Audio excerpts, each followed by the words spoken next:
Ya kalau salah kasih love language ya ujung-ujungnya ya kayaknya I do so much, demanding banget sih lu gitu. Gimana sih gue nganterin lu kemana-mana, gue beliin lu hadiah, tapi ternyata bukan itu.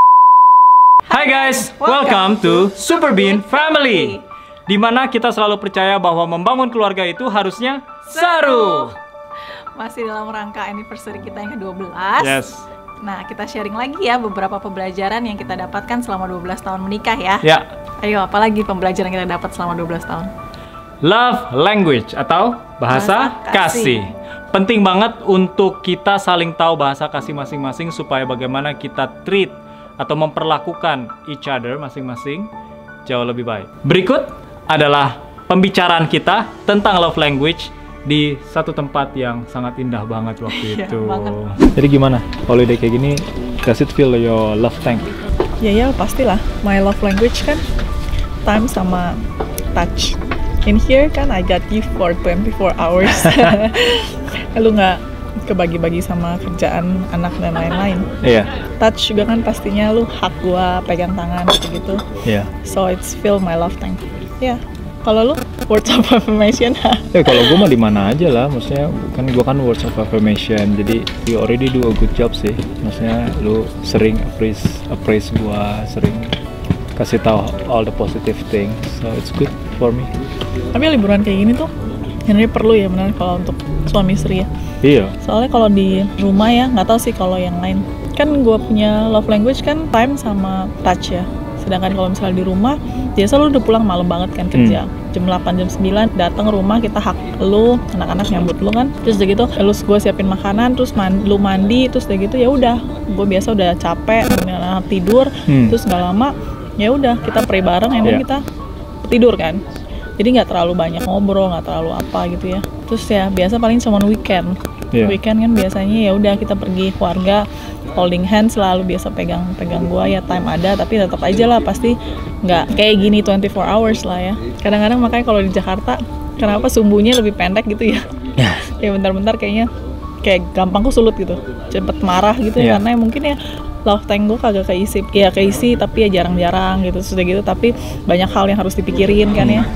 Jadinya kerjaan lah, anak lah, lu lah apa, jadinya kayak lebih cepet marah aja ya kayaknya gue kalau di Jakarta ya. Iya, soalnya sepertinya gini loh, jadi kan kita semua kan punya love tank. Nah love tanknya itu kalau misalnya semakin mau habis, itu sumbu makin pendek gitu, jadi lebih gampang marah gitu. Tapi sedangkan kalau love tanknya penuh, ya itu dimana akhirnya kita jadi lebih happy, ya nggak gampang marah. Ada hal-hal yang memang ngeselin juga pun kita bisa take it wisely, masih giving better response gitu kan. Tapi benernya ya masing-masing responsibility ya kayaknya ya. Love tank gue misalnya gue berasa kayak kosong, ya harusnya kita sama pasangan kita yang ngomong gitu, communicate ya harusnya. Iya. Jadi ya responsible masing-masing gitu. Kita nggak bisa nuntut pasangan kita, you have to fill my love tank gitu kan. Iya. Karena ya masing-masing pasti punya kesibukan juga, ya kan. Jadi harus remind lah intinya. Karena contohnya kan gue kan my love language bukannya time. Jadi gue lupa kalau misalnya spending time with you, ya kita spend time a lot. Tapi maksudnya spend time yang benar-benar gue fokus sama lu fokus sama gue. Itu sesuatu hal yang ya gue kadang-kadang lupa aja, drown with the work yang I do gitu. Dan gue lebih banyak mungkin karena my love language is words of affirmation, ya gue coba kasih lu words of affirmation gitu. Ternyata itu doesn't fill your love tank. Tapi penting ya, setiap pasangan tuh harus penting banget tahu ya love language masing-masing. Yes. Soalnya kalau misalnya kayak ya kalau salah kasih love language ya ujung-ujungnya ya kayaknya I do so much kok, tapi kok my pasangan gue kok kayak nggak happy gitu, demanding banget sih lu gitu, udah gue kasih hadiah, udah kasih apa, ternyata inget gak awal-awal lu beliin gue tas atau apa, even gue nggak border untuk pakai tuh tas ya kan, karena gue nggak pakai tas kan, ngapain lu beli tas mahal-mahal terus gue nggak pakai.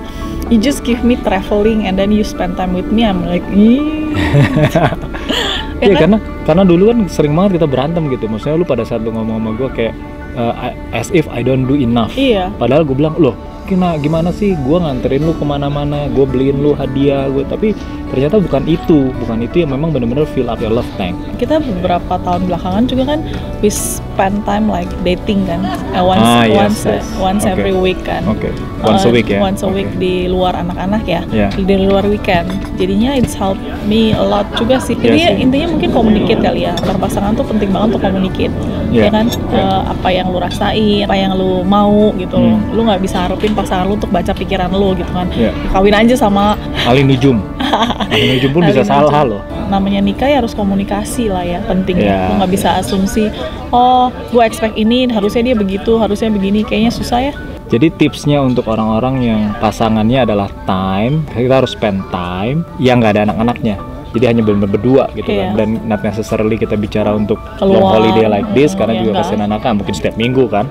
Tapi at least seminggu sekali atau 2 minggu sekali kita benar-benar spend time ngopi bareng gitu ya. Itu kan baru kita lakukan baru ya 2 tahun terakhir kayaknya, seminggu sekali. Kalau nggak bisa ya berarti kita lakuinnya ya kita skip sekali 2 kali, akhirnya jadi 3 minggu baru sekali gitu kan karena anaknya. Tapi I think kalau misalnya emang time itu buat gue ya, kalau buat gue ya nonton bioskop itu bukan time loh. Nah, exactly. Ya kan, karena kan biasanya kalau nonton bioskop tuh kita cuma datang nonton, nggak ngobrol, nggak apa. Nah, buat gue sih, gue orangnya suka ngobrol, apalagi ya cerita gitu kan. Jadi makanya gue lebih suka yang begini gitu, ngobrol. Melakukan aktivitas bareng. Iya benar. Aktivitas barengnya tapi bukan berarti duduk nonton gitu. Kalau explore new things together kan itu termasuk, karena di situ kan ada interaksi antar kita juga kan. Selama beberapa tahun terakhir dan I learn about you more. Ya pastilah, jangan pernah stop learning lah ya kayaknya sama pasangannya, karena even kayak udah married mungkin 10-an tahun, 20-an tahun mungkin kayak berasa I know her, I know him, tapi you just never know ya. Ya karena kan kita change ya. Kita selalu berubah, benar, exactly. Jadi lu berubah pada saat lu lebih banyak sama anak-anak. Jadi lu berubah karena situasi lu. Nah, gua juga di dunia kerja dan segala macam juga jadi berubah karena situasi gua. Nah, perubahan lu sama perubahan gua harus di-realign nih. Nah, realign itu baru bisa terjadi pada saat kita duduk, communicate, ngobrol gitu. Intinya harus tahu pasangan masing-masing love language-nya apa. Kalau service ya bantulah tuh istrinya masak, buang sampah, ya kan istrinya bakal nyengir banget tuh, senang. Ya kalau misalnya love language-nya give, ya mbok ya nggak usah jauh-jauh ke sini lah, nggak usah travel jauh-jauh, beliin apa gitu. Beliin tas, iya. Nggak perlu mahal-mahal juga ya, tapi something surprise, something small yang matter lah ya. Jadi cari tahu lah pasangan masing-masing. Kalau love language-nya adalah words of affirmation, kasih surat cinta gitu ya. Atau confirm kalau misalnya, I think you're doing a good job for the last 1 week, bla bla bla gitu. Sekian pembelajaran kita yang kedua, dan saksikan video-video kita selanjutnya untuk pembelajaran-pembelajaran berikutnya. Dan supaya kalian gak ketinggalan pada saat kita post video berikutnya, jangan lupa untuk subscribe dan ada lonceng, silakan dipencet. Dan jangan lupa untuk like dan komentar di bawah. Dan jangan dibully ya. Yes, jangan dibully. That's all for today. Sampai bertemu di video-video berikutnya. Bye-bye.